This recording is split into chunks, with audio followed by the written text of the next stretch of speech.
Hi guys, and welcome back to Noble Self-Publishing Academy. You are watching the first official lesson of the mini course, What Goes in Your Book Besides Your Book? Front and Back Matter Essentials. So this video is going to be about your title page and your copyright page. So I'm going to dive right in. I'm not going to do any wandering around in circles conversationally, maybe, I hope. So what goes on your title page typically? Your title page usually consists of the title of your book, the subtitle of your book, if there is one, and the author's name and the publisher's name, right? So with the author name, right, you would put your author name, but the only thing that I have to say about this topic that's going to go into a little bit more detail than I should is please make sure that whatever author name you choose, that you write it the exact same way everywhere. If you don't, there could be confusion.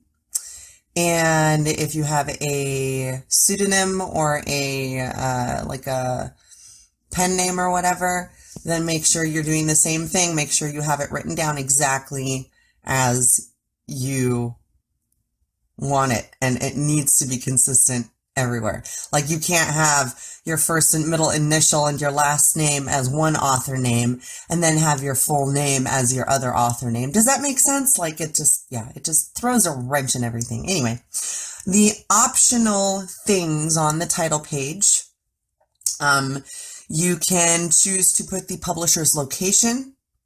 You can choose the year of publication. And those two are kind of, you can totally just put those on the copyright page and not worry about it. Those are not really things that I personally typically put on the title page because I don't think it's necessary or relevant.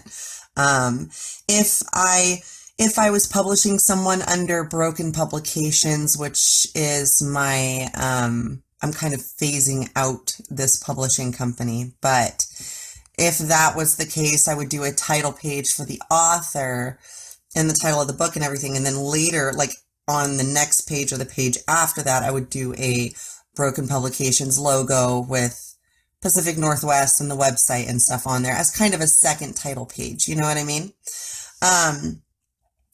So yeah, so on the title page, the other two optional elements are a tagline, which you find this a lot on fiction, like thrillers and horror stories and stuff, where they have the little short sentence, maybe 4 to 5 words, and it has some kind of clever play on words or something and tells you a little bit about the book. That's like a tagline, right? So you can put that on the title page also. And if you have a relevant web page URL, then you can include that too.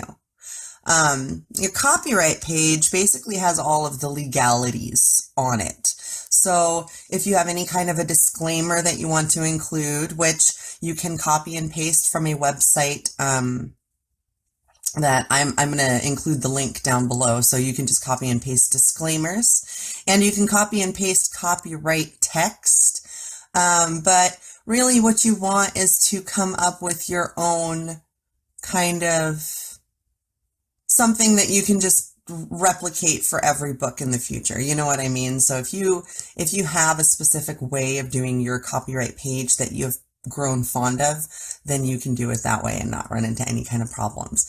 Also, you do not have to, I repeat, you do not have to register your copyright with the U.S. Copyright Office. However, it does offer more protection if, say, somebody plagiarizes you or something. Then if you do have that copyright, the official registered copyright, then it does help you. And also your Library of Congress number helps you with your actual book distribution. But if you are not ready to invest $35, $40 per book quite yet, you can kind of rest assured, because copyright laws since the internet have changed to where once you publish something, under your name anywhere online, it belongs to you, period. And with, with the internet and people tracking and, this constant collection of data and stuff, there's no way that they can like not have evidence that it's yours. You know what I mean? All this high tech stuff, So anyway, yeah, that's the copyright page. Again, I will include the links below. Those particular links, they do not go somewhere where I am the author at all.